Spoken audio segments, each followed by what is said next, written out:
This episode is brought to you by Salon and Day Spa 333.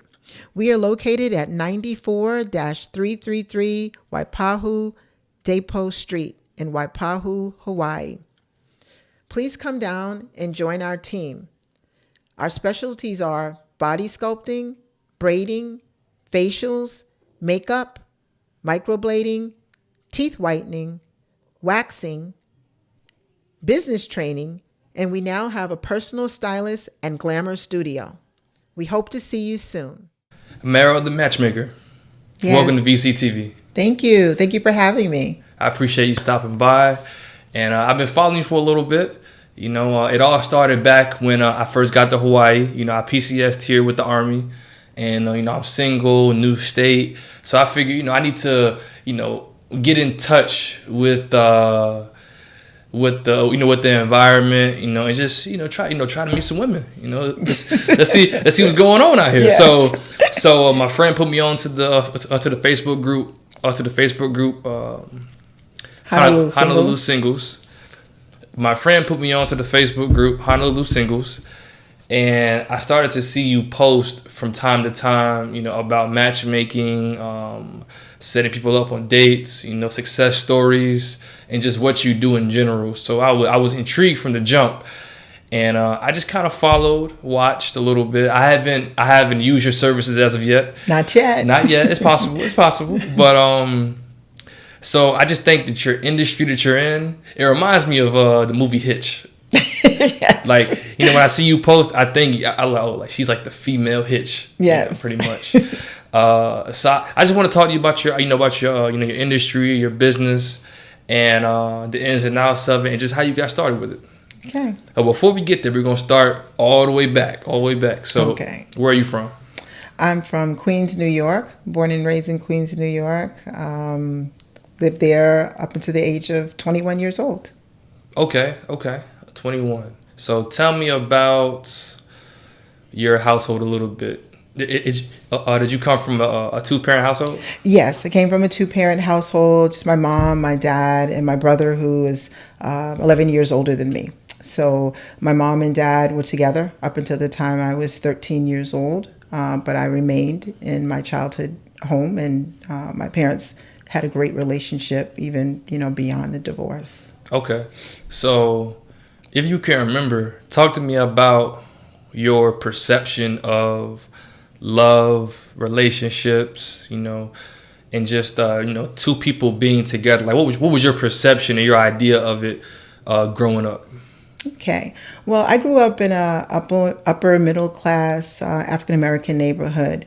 The neighborhood I came from, everyone was married, so I got to see the full gamut of your 80-year-old couples married, your 50-year-old couples together, 30-year-old couples, and then the newlyweds, the 20-some-year-old couples. So I was always surrounded by love and couples and marriage. So I just have a great perception of life and people being better together.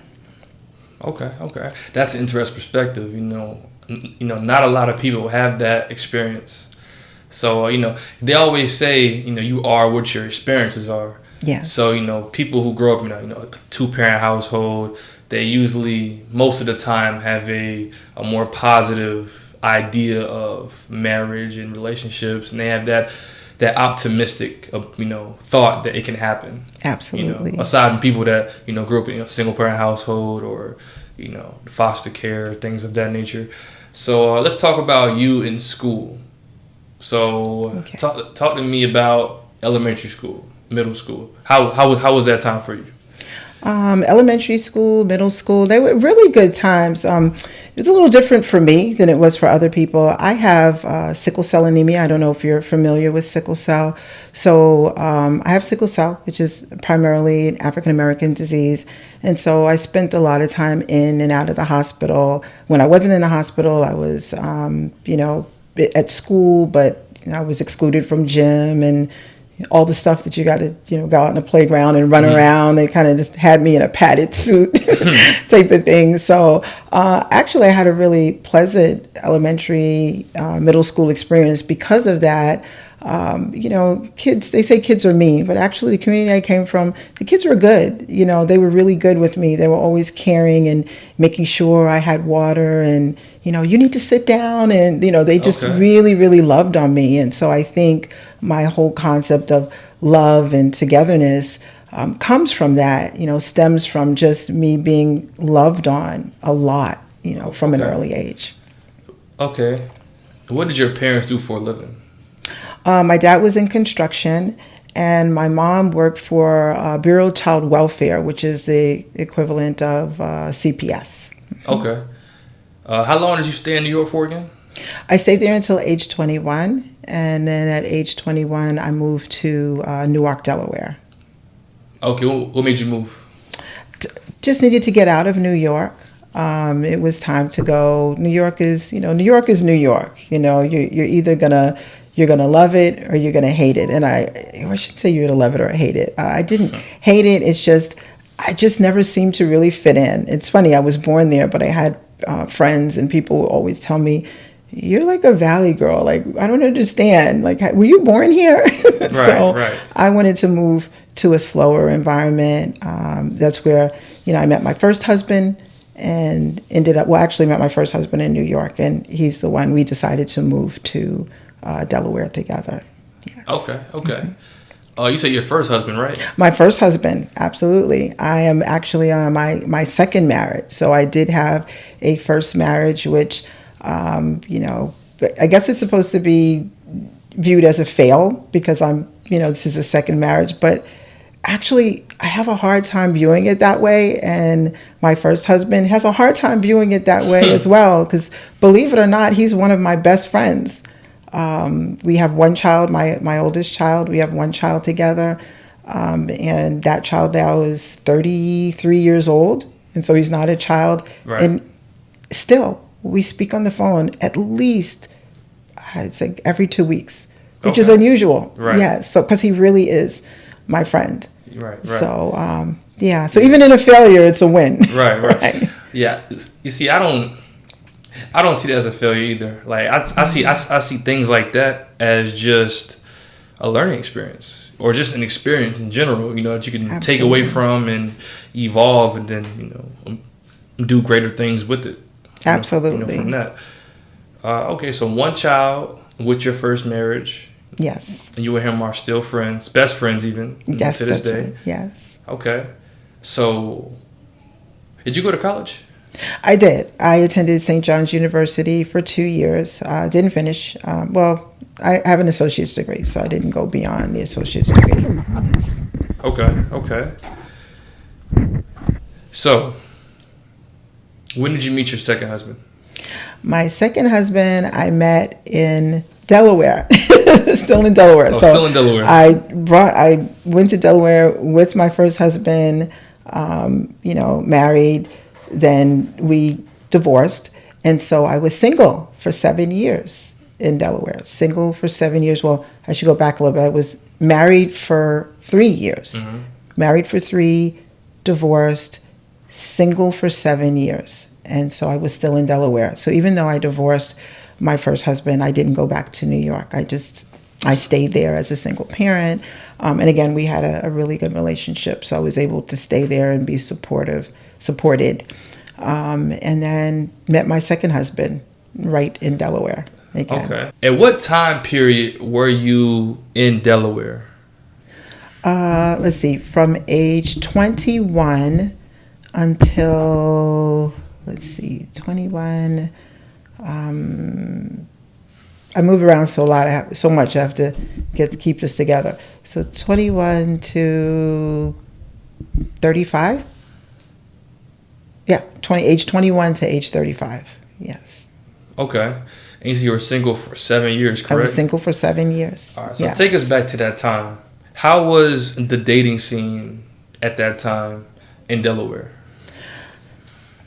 The dating scene for me was very difficult because I'd been married at such a young age. I saw love from a totally different perspective than most people. And because I had a really good relationship with my ex, it was difficult. I was around women who were very scorned and bitter, and they, either had never been married and had a child, or either had a child and was divorced. So, they just trash talk men, and, I'm going to stay single. This is the life. And Right. so, and I was always in the frame of mind. I kept an open frame of mind. I was like, nope, there's somebody out there that's going to be my forever someone. But unfortunately, the guys during that time, they were players, No one wanted a serious relationship. They claimed that they wanted one, but they didn't. I have some really funny stories about that. I actually dated two gentlemen while, during my single period, that they knew that I wanted a serious relationship, but for some reason they just didn't take me serious. They, they looked at me and they were like, "Oh no, you look like you one of those fly girls or something." I guess maybe it's the way I look, the way I dress. I don't know.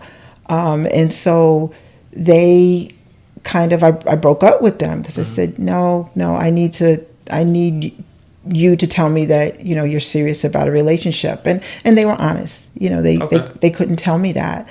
So I said, you know what, I'm going to move on from you. And, they were like, okay, we have to respect you for that. So kind of fast forward, I ran into both of those gentlemen years later. One of them I ran into when I was pregnant, about 8 months pregnant with my first child from my second marriage. So first child, second marriage. And I met him out in a mall, and he called my name out, and I went over and I said, "Hey, how are you?" Gave him a hug and everything. So he looked at me and he goes, "Wow, you're pregnant." I said, "Yeah, I'm pregnant and I'm married. I got married." And he says, "What?" And I said, "Yeah." He says, but it was just like 2 years ago that we were like together. Time moves by quick. And yes, and wait. we dated for like 3 months, maybe 4 months. Yeah. And I'm like, "Yeah, I told you this is what I wanted. I told you that." And he goes, "But I said, well, did you not take me seriously?" He goes, "I don't understand." And I was so confused by that. And at first I thought, well, is he just messing with me? Is he really taking this hard? No, he was hurt. He was hurt. genuinely hurt because he Yeah. said to me, "My dad asks about you all the time, because I think his dad really liked me and he figured I was the one. He was a single guy, had never been married, really great job." And so I told him, I said, "You know what? Tell your dad," I said, "Hey," and I still know where he lives. I'm going to go by his house and, say hello to him. He was in, a wheelchair and so forth. And I did. And it's funny, his dad was like, "He's such a knucklehead," right? Yeah, So, another gentleman, the same thing. And I said to myself, I had to question myself and say, did I not make myself clear? Are there women running around saying that they want a serious relationship, but yet they don't? I had to question myself, like, what, were they listening to me? Why are you shocked that you now see me married and pregnant? Listening, but they probably thought that you would just wait forever for them. And then when they see you moved on, it stung a little bit. It just stung a little bit. That's it. Well, I had an agenda. I'll tell you that. I had an agenda. I had a list. Yes.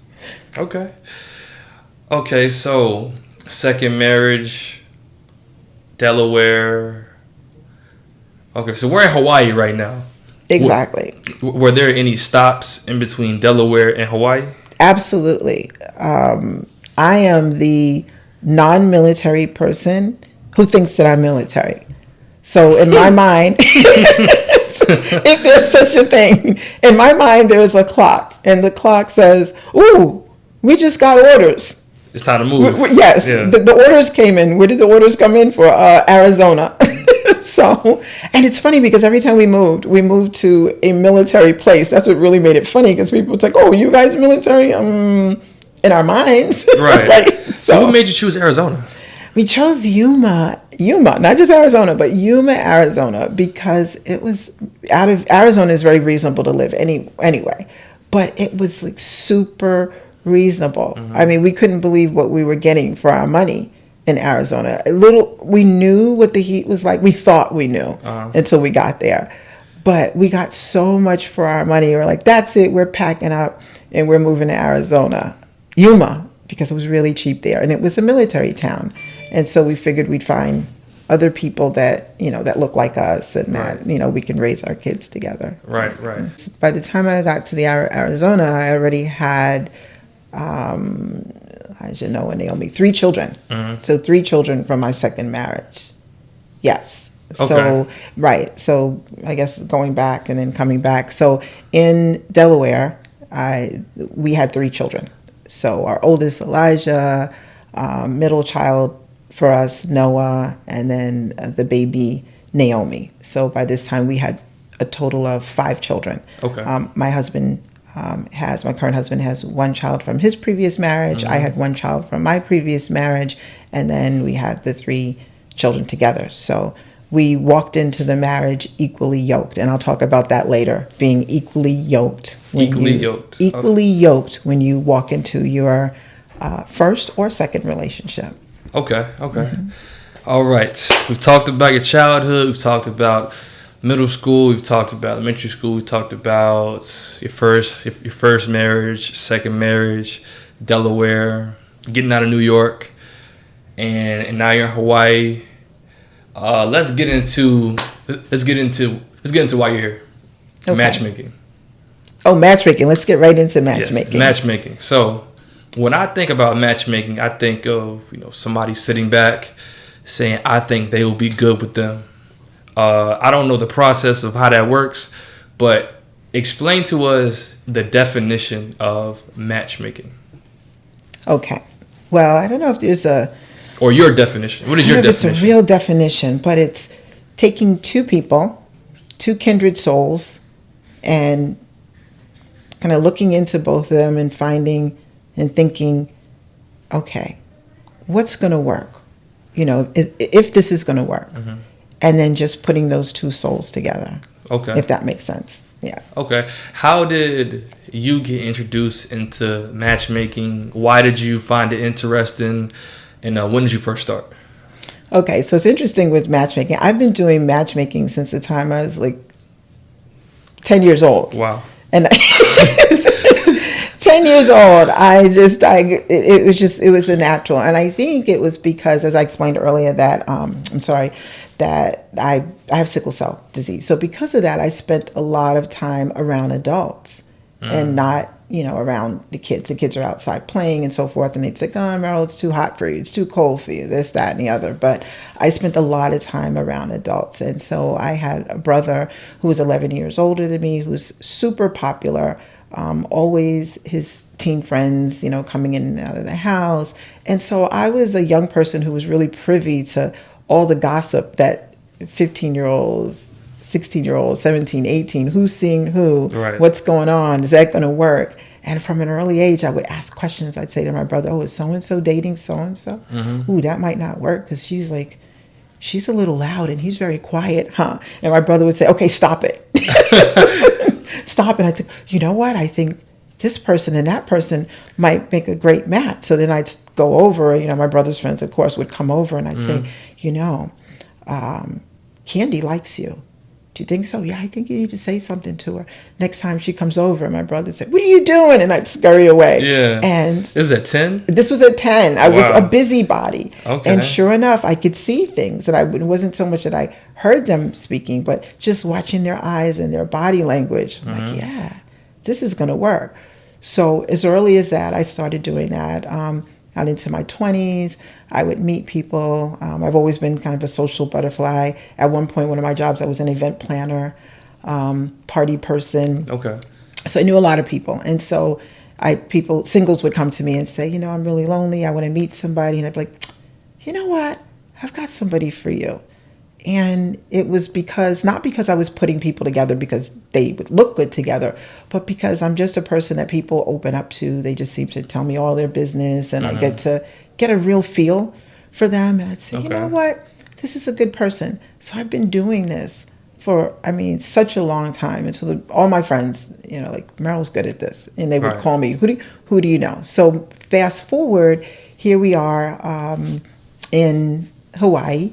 And my 21-year-old son who is now at Yale. He's working on his master's degree at Yale Divinity. Woo, Yale. That's dope. That's dope. Yes. Master's And degree. so he said, Mom, I want to date. He's never had a girlfriend, and he's like, I want to date. I'm lonely. I like to go out, have dinners, and all this good You stuff. say you never had a girlfriend? He had not had a girlfriend. No, he was just really into school, into football. Okay. He's played football from high school, football in college, involved in any and everything, student government, you name it. If there's a protest, he's there protesting. But he never had a girlfriend. He had not had a girlfriend. Nope. He had never had a girlfriend. Growing up, not growing up, but like watching him grow up and noticing that, did you ever think like wow, why does he have a girlfriend yet? No, not really, and I'll tell you why. Because he's my Bible thumper. This was the one that just walked around with the Bible from 6. I mean, literally and physically walked around with the Bible tucked under his arm. He could quote, chapter and verse, scripture from early, and he did his trial sermon at 15. So he was ordained at 15. So it just, when you think of that, you're like, no, that makes sense. It's going to come, right? It'll come. Right. So we didn't worry for that reason. Like, yeah, he's like an old man. He's a little old man. Okay. So it came to the point where, he said, this is what I want to do. And I said, well, can I help you? And I'm thinking, and he's looking at me like, Mom, why are you getting all in my business and stuff? And I'm like, I'm good at this. So finally he goes, okay. So he's here in Hawaii. At that time he was here in Hawaii, and he was doing online because I think the pandemic, was just starting. Right. And so I said, okay. He gave me the go ahead. I'm like, yeah, now we're cooking, okay. Right? So now we're cooking. Yeah. So I joined a few of the singles groups, and so Honolulu Singles Social Club. Dorian Weiss, who's actually the founder of that, of Honolulu Singles, he accepted me. I guess he's not going to check see who's married, who's not. He's supposed to, but I guess he figured, well, she's joining. Right. I got on there, and then I started searching. I just put the post out there and said, hey, I'm not single. I'm looking for someone for my son. And I posted his picture, and I'm like, I'm a mom. I'm kind of like a helicopter mom, and I've got to find the person for him. And I got so many young ladies that reached out to me, and they're like, we love this. This is great. And so I just started putting different posts out. And so a lot of the young ladies started gravitating towards me and asking me questions. And so some of them would say, oh, I already know I'm not good enough for your son, but let's move on. Dang. And I was like, no, don't say that. And they're like, no, we know what you're going for. We can tell your tone, but maybe you can help me find someone. This sounds like a TV show. Like, was it Flavor of Love or like one of them TV shows? Like the mom helped them out, and yes, yeah, one of them VH1 shows. Well, I actually have been approached by 2 producers really? Already. Yes, that's a whole nother story. That's not going to happen because why? I don't want my life turned upside down. I don't want my family turned upside down. And my older children have already said, "Listen, that's your thing. I don't want anybody poking around in my business and cameras up in my face." And I'm like, and it's like, if it's your thing, it's your thing, but not for us. So I kindly said, thank you, but no thank you. Family debt, veto. So, yeah. So anyways, I became friends with so many of young people and older people and just all the people on the site until Dorian contacted me and he said, hey, do you want to be an admin? You're good. They like you. I was letting the site die down. Right.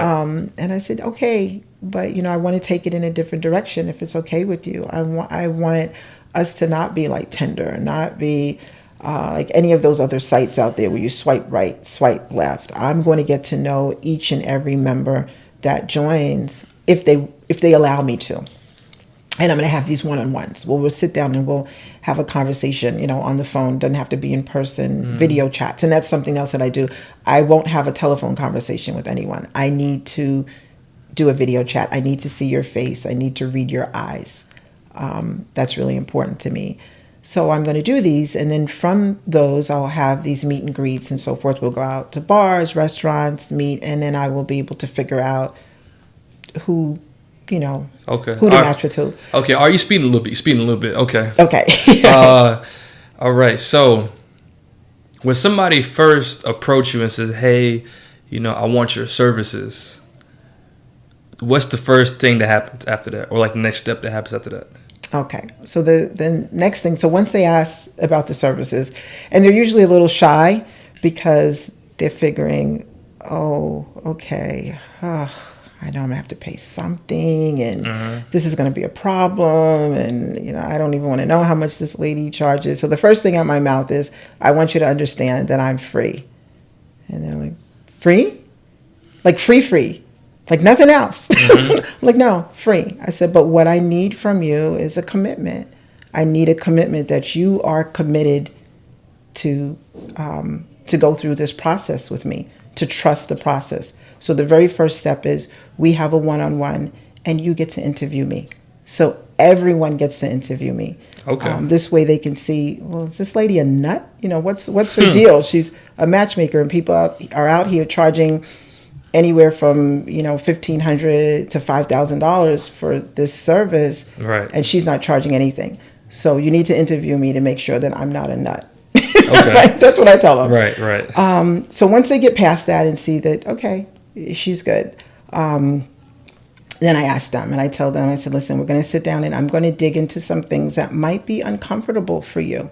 So you have to agree and understand to trust me. So it's a confidentiality thing.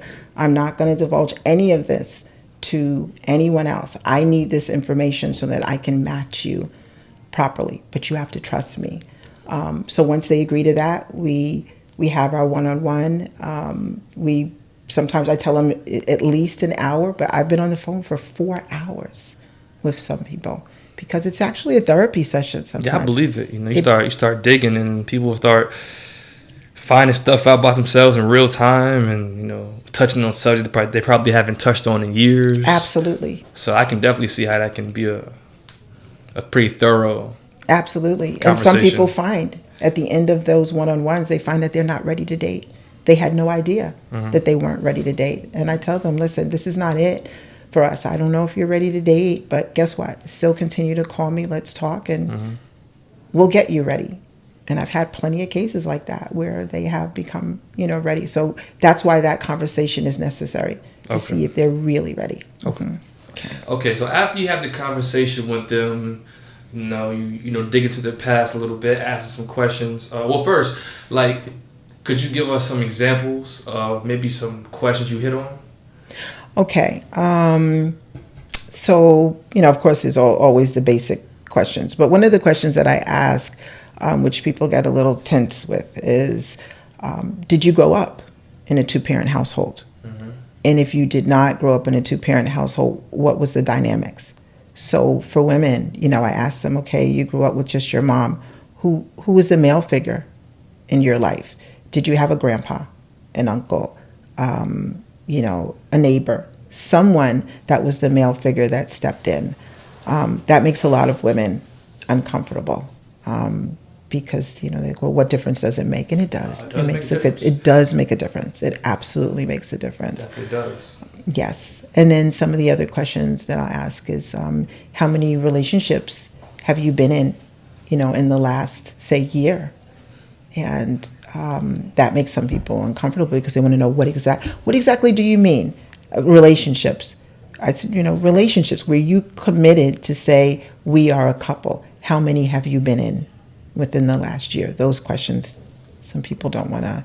They don't ask that. No. Because a lot of them realize that I just been physical. I really hasn't been committed. Absolutely. Yeah, it's a harsh reality sometimes. What are some red flags, in that interviewing process between you and the potential person? What are some red flags that you might hear or you may see from them where you're like, I don't know if they're really up to this, or I don't know if they have pure motives, those type of things. You mean pure motives about dating, or just wanting to meet women or meeting guys to your service is to match people up, so they can become a relationship and hopefully grow into something. Yes. Some people, just want to have sex. Yes. So it's how do you decipher and really know, which ones are there for the real, which ones are here just because they just can't meet women to satisfy their needs.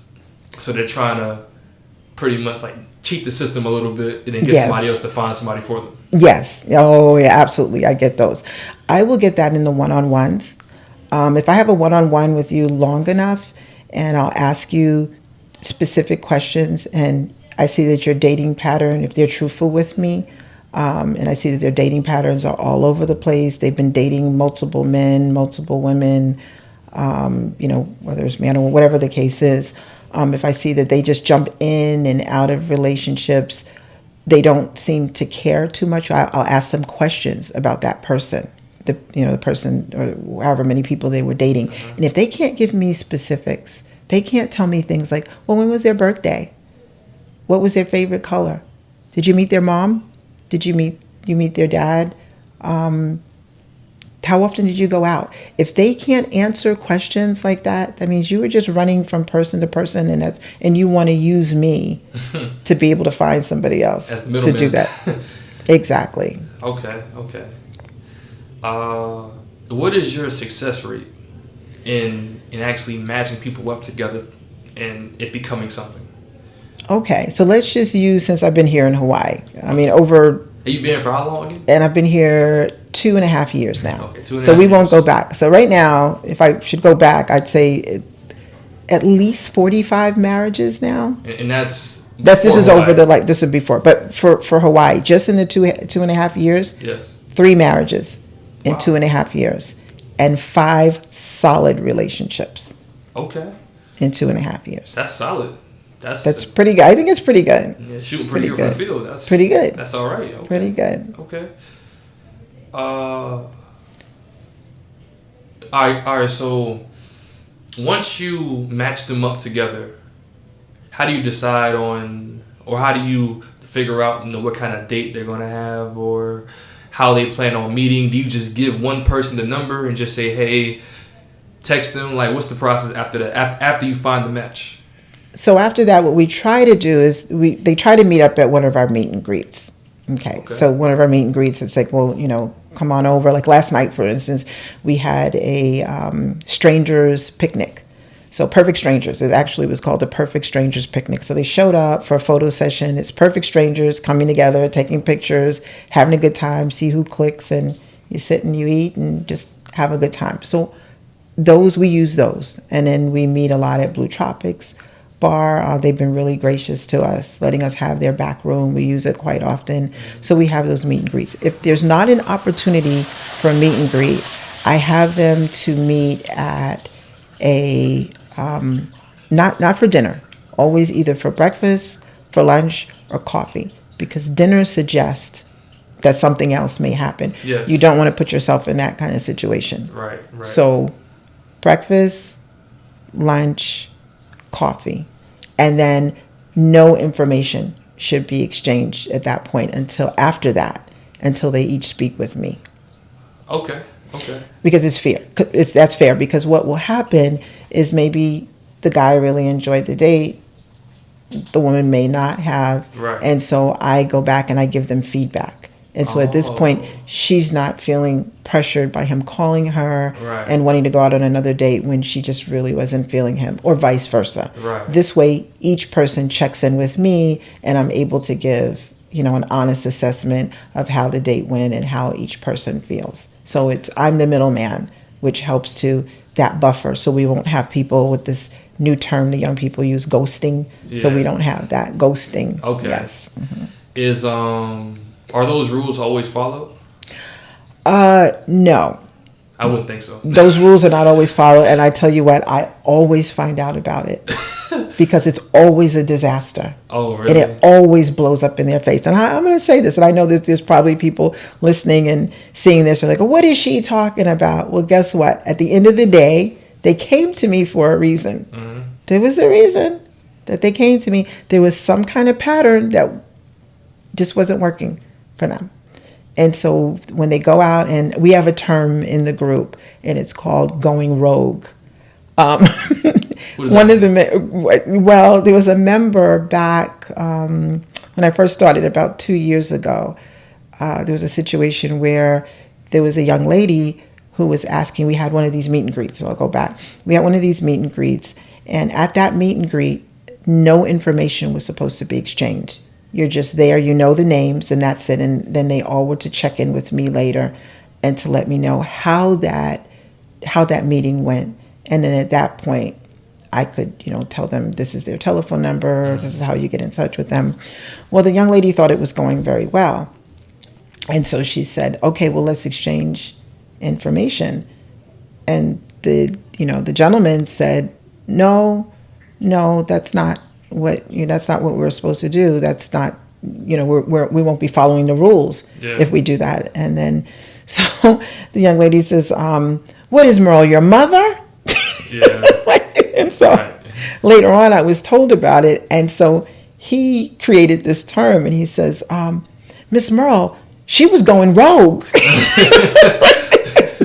And a couple of other of the members heard it. And so now it was like a running joke, like, ooh, going rogue, right? Going rogue, like, nah. Yes. So we want people to follow the rules. And so it's not so much rules. I have this saying that says, trust the process. This is a process. If you follow me, I guarantee you it's going to work. Mm-hmm. Even when it doesn't work, even when it doesn't turn out into a romance, the idea is that you're able to walk away and say, you know what? I see exactly where this went wrong. Right. So moving forward, this won't happen again. So if you trust the process and ride with me throughout, you're going to be able to actually see what happens in real time and grow from that. Okay. Let's switch gears a little bit. All right. So a conversation that me and my friends have all the time is about monogamy, and polygamy, polyamorous. Mm-hmm. Do you believe that monogamy is something natural, or is it something that was groomed to us by society that we kind of just adapt just out of routine and habit, and just it being passed down from generation to generation? Your grandparents did it, their grandparents did it. This is what society tells us is supposed to happen. Do you believe that monogamy is natural? I think that, and I've had these conversations quite often with the group members, because I've been accused of not being LGBTQ friendly or friendly, for poly relationships. And so this is my opportunity to put this out here, and I've said it quite a bit, that maybe I wasn't all inclusive all the time, but it didn't mean that I didn't believe or trust or accept those lifestyles. It's just that because I'm so used to one, I just spoke on that one more so, but it wasn't in trying to exclude anybody else. So with that being said, I believe whatever makes a person or people comfortable. I truly do believe that. Now, I'm a Christian, and I was raised in Christianity that, one man, one woman, that's a relationship. Mm-hmm. So even though that's the way I was socialized and that's the way I was raised, at the end of the day, it's, I'm a true believer in whatever makes people happy. If that makes you happy, and if everyone is in agreement, then do that. Okay. Absolutely. Question do about that. Mm-hmm. So, with you being a Christian and, growing up, one man, one woman together as a union, that's the right way to go about it. If you have somebody that approaches you that is LGBTQ, like in that community, or they're in the polygamous community, do you accept them on, and you give them the service as well of matchmaking, or do you turn them away because it will compromise your morals? No, I don't. I go ahead and I supply the services to them, but my thing is, I always say I want everyone in the group to be transparent. Okay. And that's my only thing. The only way you'll get kicked out of the group is if you're not transparent. So if you're in the within the poly society, I want you to say exactly that. I don't want you to come on the page and present yourself to someone as though you are going to have a monogamous relationship, and you're not. And that goes for every relationship. It doesn't matter. I want everyone to be true to who they are. Okay. So that's the only thing that I ask. And let me know, and I need to know, where do you stand? Who are you? What are you looking for? If you have another partner and you want to bring someone else on, I'm going to be fine with that. If you're fine with that, I'm fine with that. But I'm all about truth. Okay. Let's be truthful. Don't play games. I understand. Okay. Do you think dating apps work? I think dating apps are swipe right, swipe left. I don't think you really get an opportunity to know people with the traditional dating apps. Now, there are people who say to me, I met my husband, I met my wife through a dating app. Yes, and I think those are people who were committed to being in a relationship. They're like, listen, they got lucky, and they said, you know what? One day they just said, I'm just going to join this dating app because I'm going to find someone. And I believe they did find someone because in their mind they were already committed to do that. They were committed to saying, I want a normal person like me. Right. And it just happened. But I don't believe that the normal dating apps, that they're good for that. And that's what's so different about the Honolulu Single Social Club. And then Meryl, I have a group called Meryl Single Social Club. Meryl Singles. And so Meryl Singles is just a spinoff of the Honolulu Single Social Club. And it's the people who really want that more intense one-on-one time with me. And on that group, I actually come on twice a week, and I have sessions on different subject matter in dating. So I think dating apps, we have to be more specific. In order for this thing to work, I think this is why things are going haywire in society now, because you just have everyone sitting there. It's instant everything. Right. Popcorn this, popcorn that. And they think you're going to get popcorn love. And that's not going to happen. I think, I know that with the way that I do things, I have people do homework. And they're like, wait a minute, I got to do homework? I'm like, yeah, do homework. One of the things that I have them to do, I have them sit down and I want you to write 10 things that you want in a person. Physical. Only physical. What do you want in a person physical? The next 10 things, write down. What do you want in a person other than physical? Don't write physical. Don't write height, race, none of that. Just college educated, example, friendly, whatever that might be. And then once they get that list together, I sit down and I talk to them. And I say, okay, let's talk about this list. Let's talk about where you are. You're asking for things on this list that you're not. How are you going to ask for a college-educated man or woman? You're not college-educated. Reality. That's a conversation. That's a conversation I have with my friends all the time as well.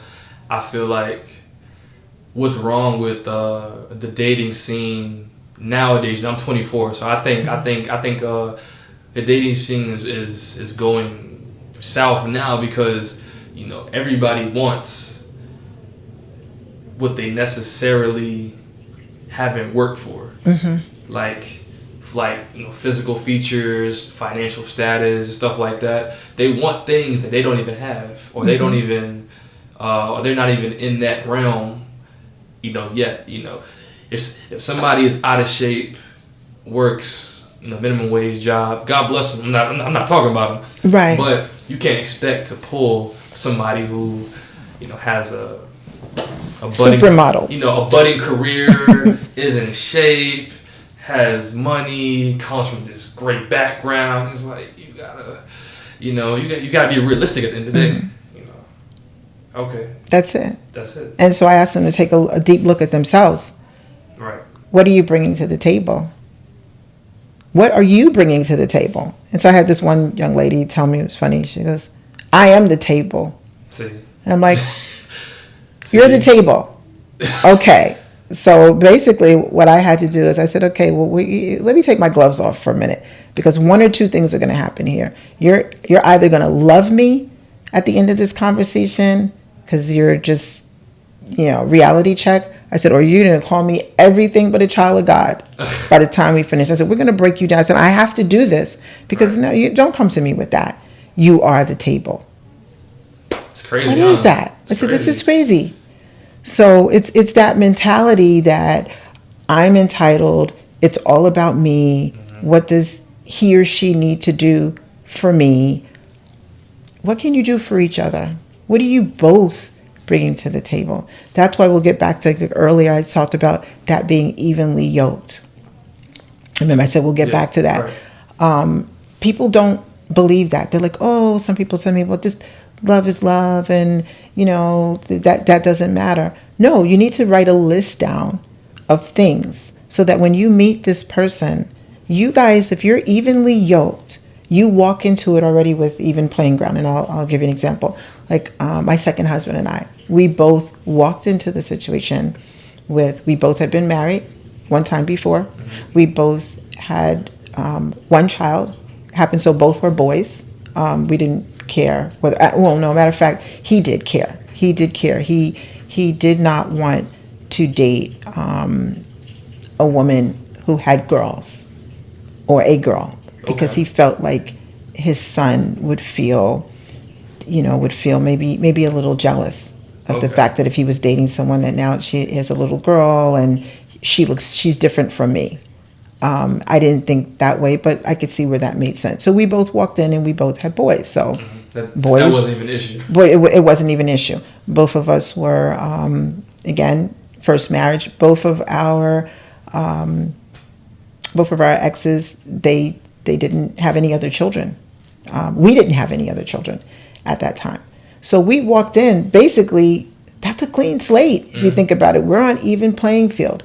Okay, example, not to say that these situations don't work, so anybody out there in TV land, I don't want you to get mad at me, but you walk into a situation and you have a gentleman that, say, doesn't have any children. He's never been married. He doesn't have any children.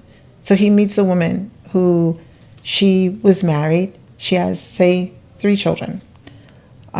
There's a whole bunch of stuff that's going to come along with that. Now he has to deal with the ex, if he's in the children's lives. Their dad is there, so you have to deal with that. She has a lot of different things that she needs to do as a mother. You never had any children. You don't understand that whole time thing. And I know it can work out. I know there's people out there listening who's saying, oh, well, we made it to work. We made it work. And absolutely, you can make it work. But that's the thing. You have to be committed to make that work.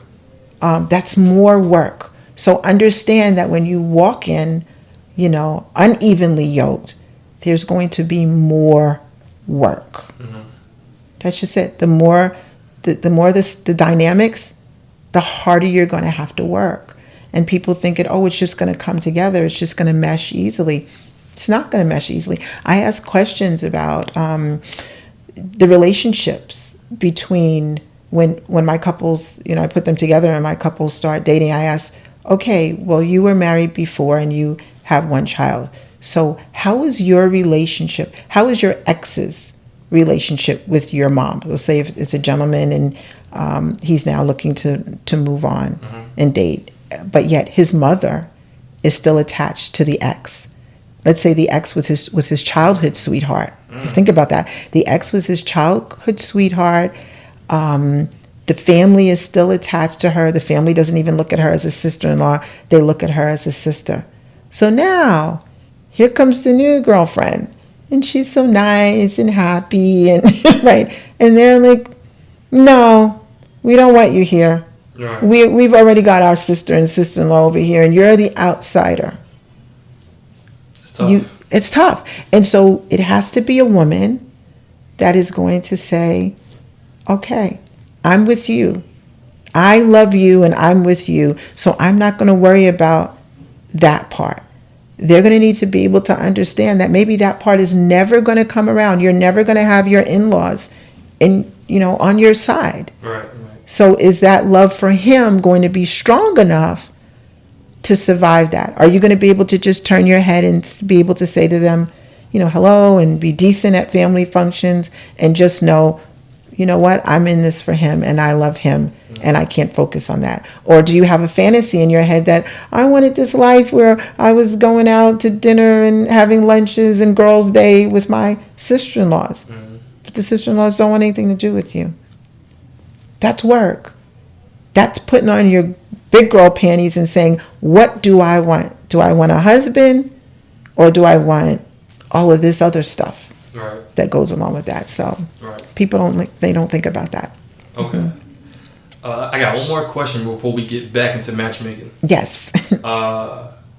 Me and my friends, I keep bringing my friends. Your friends. All the time. So, dating, going on dates,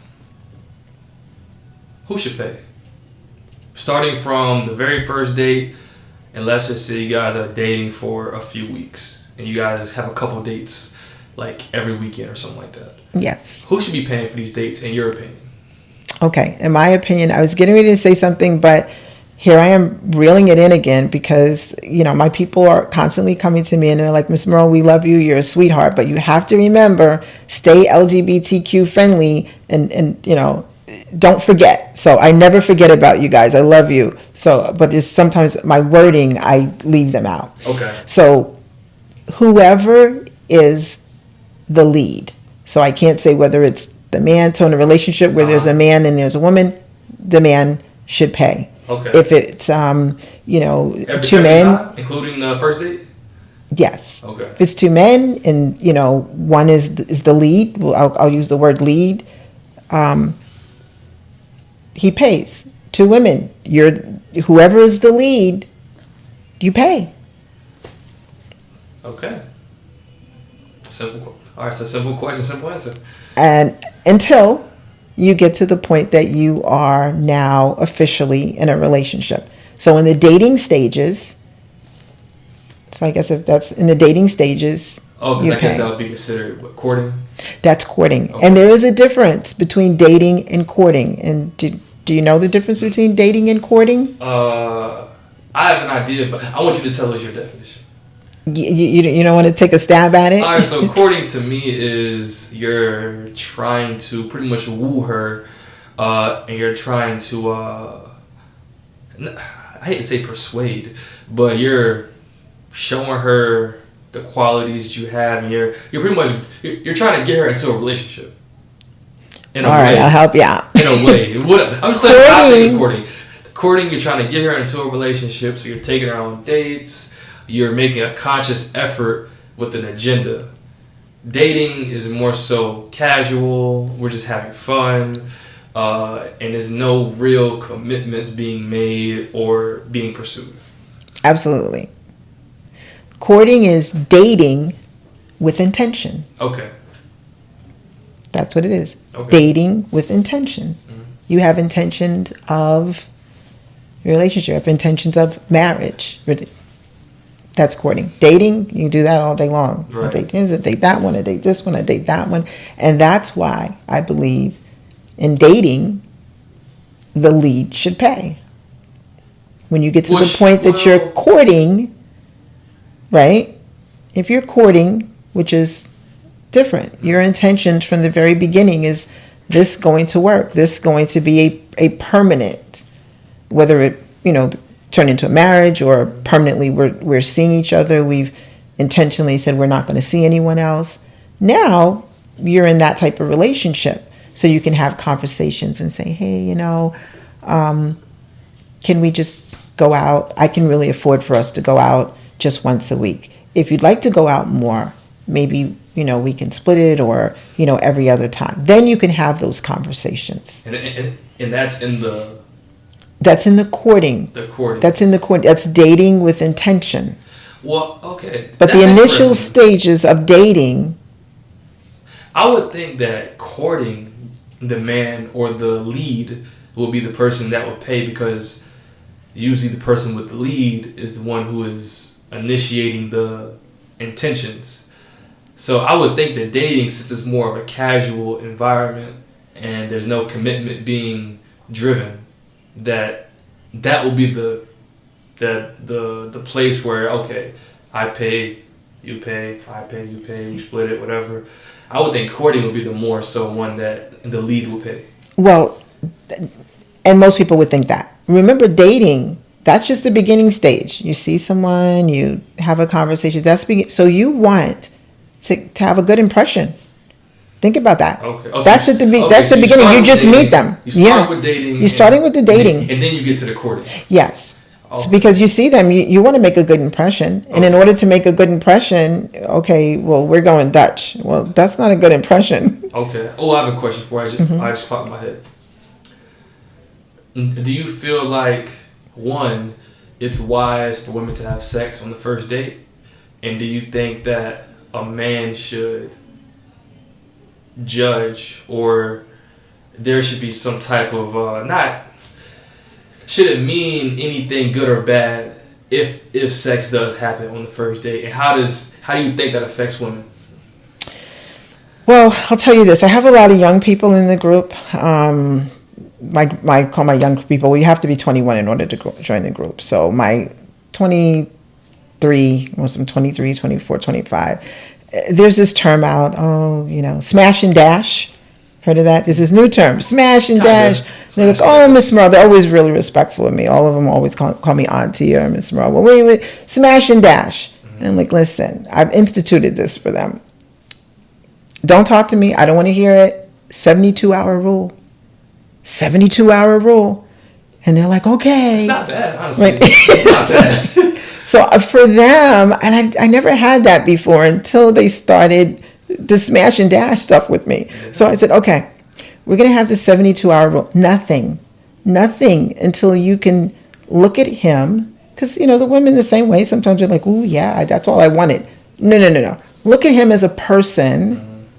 For the men, look at her as a person. Get to know who she is. And when I say 72 hours, I don't mean 72 hours like, okay, there's 3 days, you got on one date, and then, you hook up.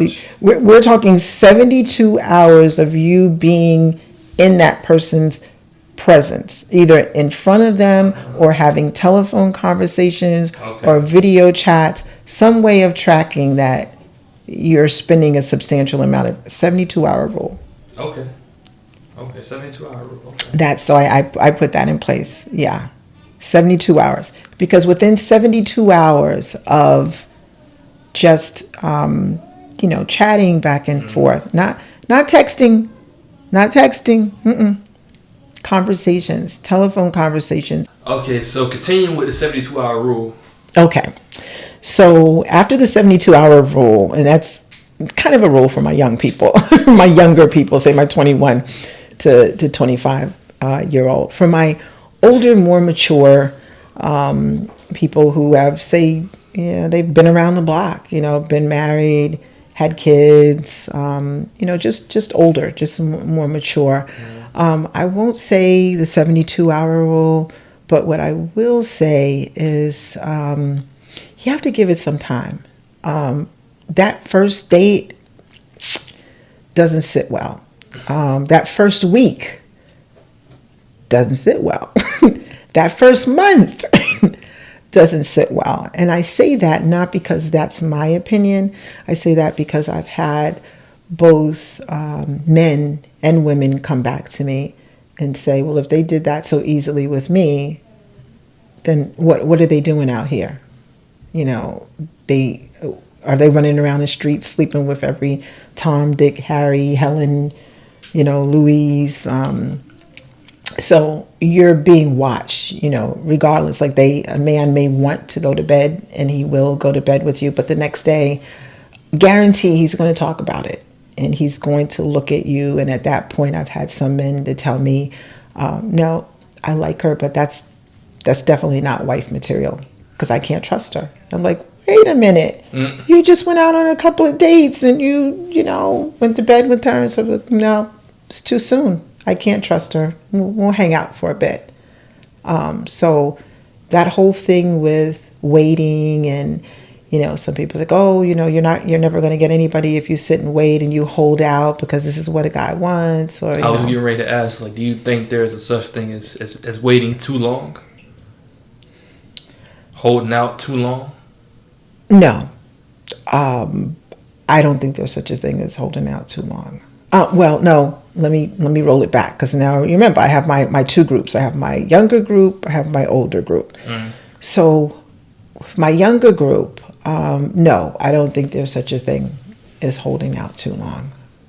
For my older group, what I've heard is, I've had guys come back and tell me, wait a minute, she's 40 years old and has 3 kids, and she's telling me I can't get any for it's been 2 months and I can't get any.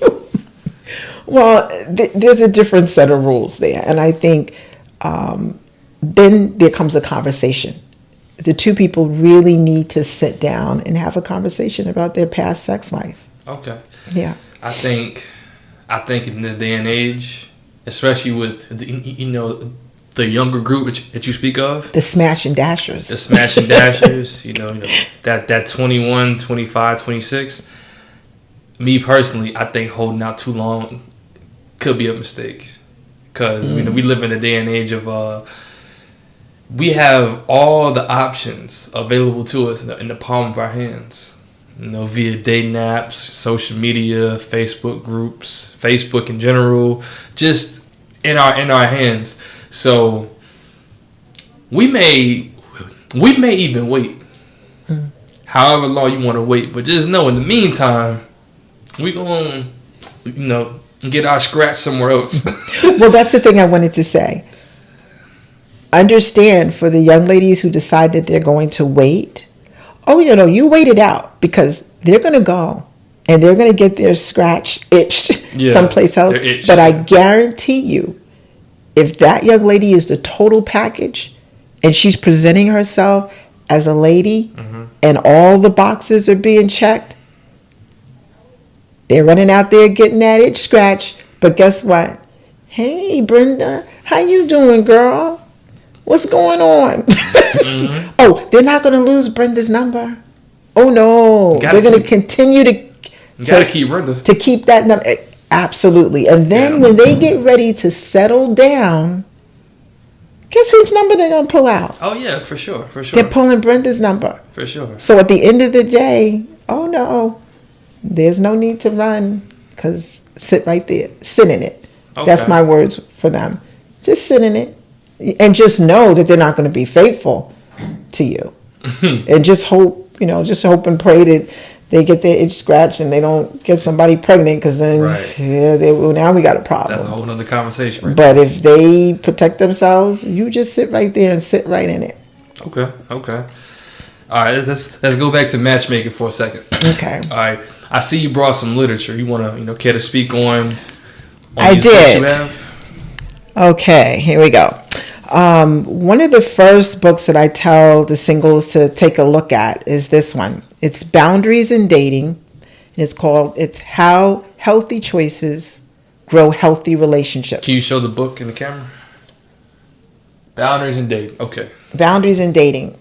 Okay. I actually have a workshop where I have everyone get a copy of this book, and I have the working manual where we go over it, chapter and verse. But it's healthy relationships. It's boundaries in dating. A lot of people don't understand that there are boundaries in dating. And if you continue to let people cross your boundaries, then you're never going to find true love. And so that's important. So that's one of the first books. As a matter of fact, this particular author, just to spin off for a little bit, this Boundaries in Dating, he also has boundaries in relationships. And his boundaries in relationships mean all relationships, with your friends, with your family, with your coworkers. Because really, if you can't have boundaries in those relationships, you are not going to have boundaries in any relationship. So I would say read the two books simultaneously. Then I have another book here, and this is for my Christian folks. God, Where is My Boaz? God, Where is My Boaz? Boaz. And that's for women. It's a book for women, and if you're a Christian, you understand the story of, with Boaz, and I'm not going to, get into that, but everyone who's watching this who are Christians, who Boaz is. And it's a short book. It's 100 and some pages. Actually, like 105 pages. And I definitely suggest this book, God, Where is My Boaz? And that's for the women who've been waiting for a while and, looking for their Mr. Right and can't find them. Okay, another suggestion. Okay, do less. A minimalist guide to a simplified, organized, and happy life. Now, you'll probably say, why is she trying to get us to be a minimalist? We're talking about dating. Well, you have to unclutter. If you are going to date and bring someone new into your life, or you're going to court, or you're going into a relationship, I don't care what anybody says. Everybody's life, well, I'll go back. Every single person's life is a little cluttered because singles are filling in. Because you're single, there's so many things that you're filling in.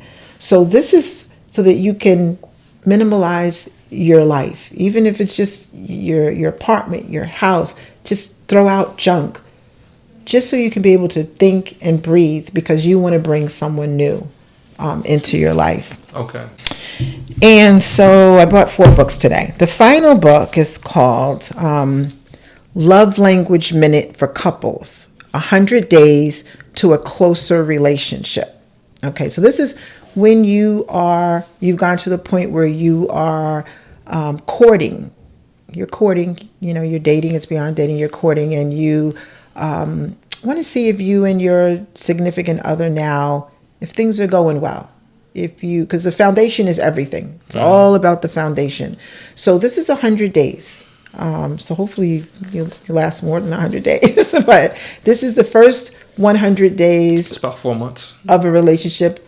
Yeah. Yeah, about 4 months. That's well, right. 3.5. 3.5 months. Yeah, about 3.5. Yeah. So you figure maybe if you, you say, okay, we're officially a couple. I had 3 of my singles to become a couple on New Year's Day. They called me up and they're like, oh, we are officially a couple now. I'm like, yeah. Wow. On New Year's, that's a big thing. So right away, I suggested this book for them now because they've been, dating, courting for a little bit. So 100 Days to a Closer Relationship. And it talks about the love languages in here. I don't know if you've heard about there's 5 different ways that people express love. It talks about that. Mm-hmm. And this way they can explore, are we on the right page? Is he understanding how I feel loved? Is she understanding how I feel, how, he feels loved?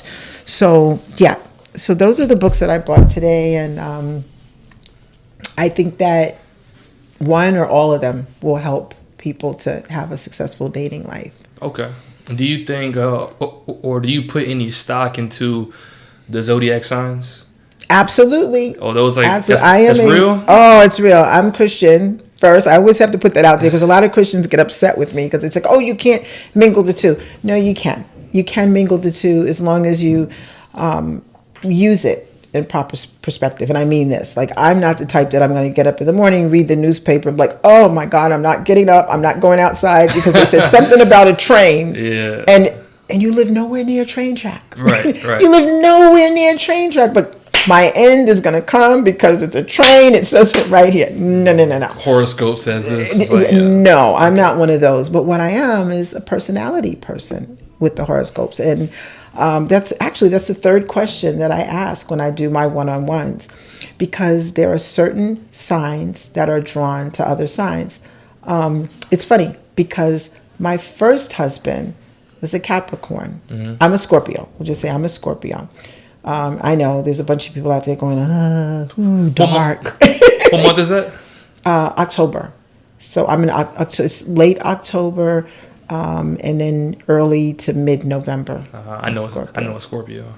Yeah. You see that sound you make? We get a bad rap because they said we are dark. And let me just kind of plug us a little bit. We are. And the reason why we're dark, I'm going to put it out there now. I know people are looking.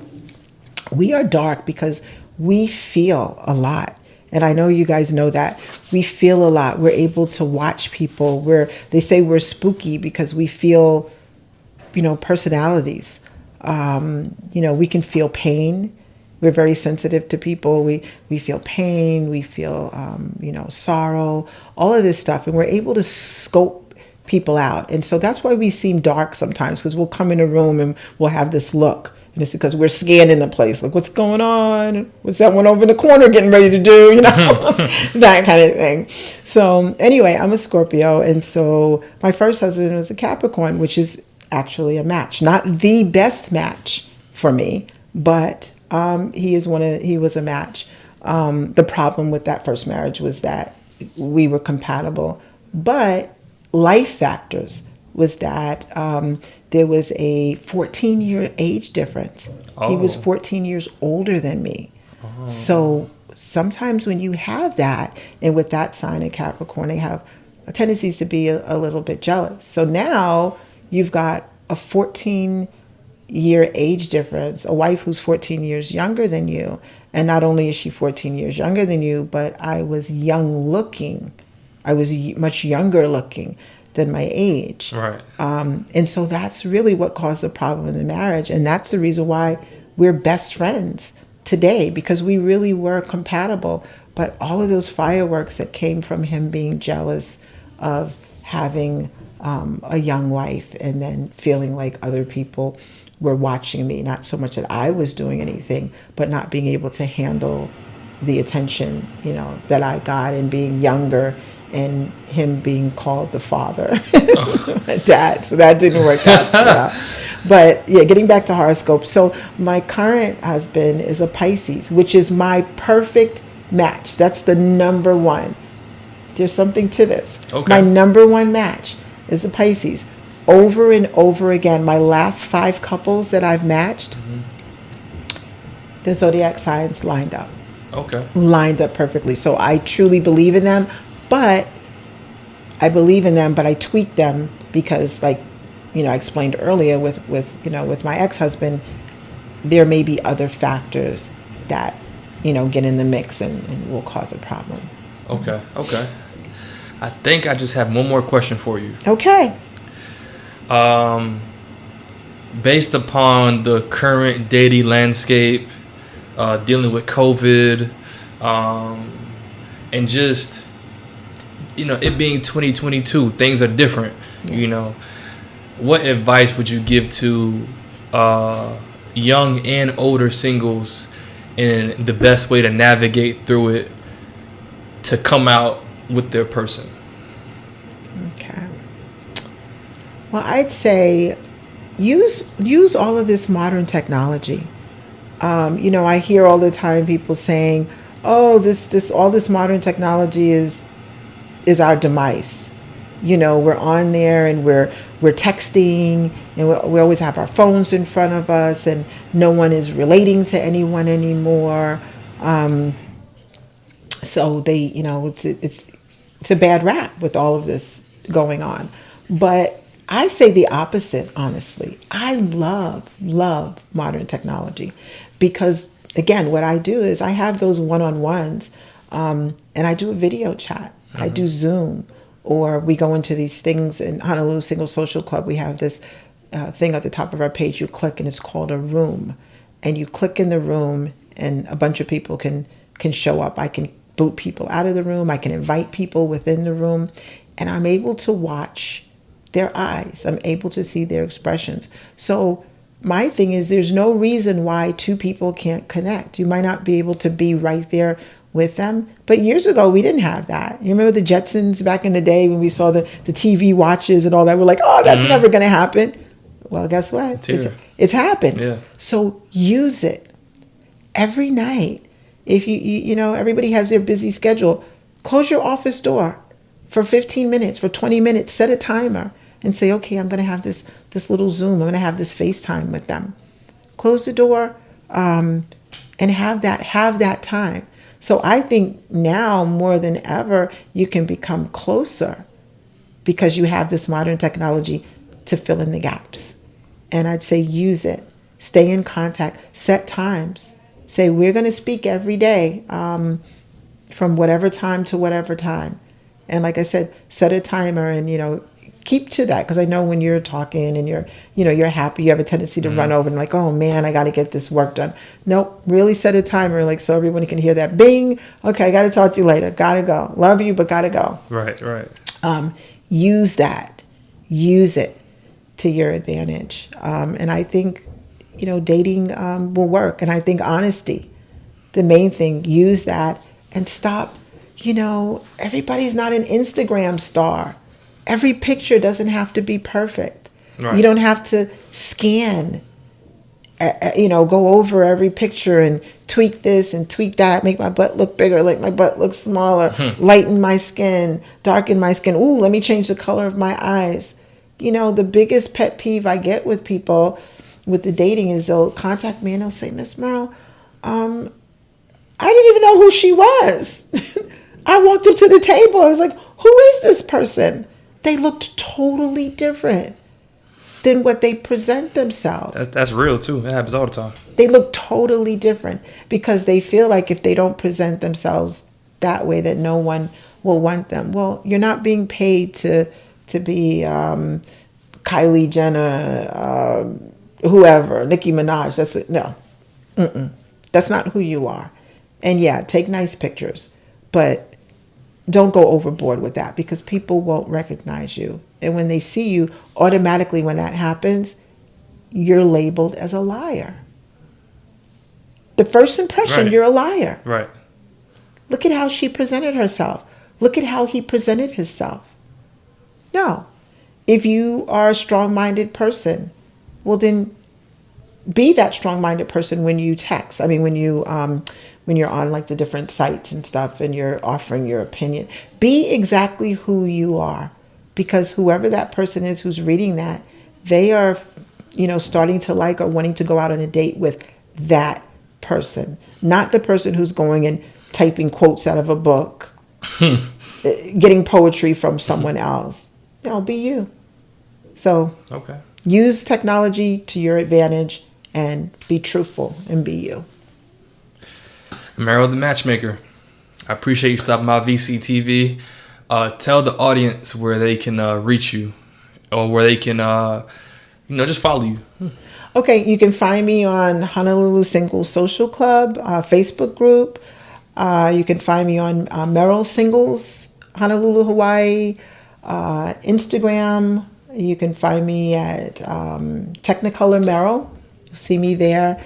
And also you can find me at 333 Beauty and Salon. I'm over here now. I am now the new owner of Shore to Shore Gowns Galore. So what that is, really quick, I just a little plug for myself. What that is I know all of you have seen those really elaborate gowns that they use for boudoir shoots, maternity shoots, glamour shoots, the ones that have the tulle that go for miles and miles, and the blow away gowns and so forth.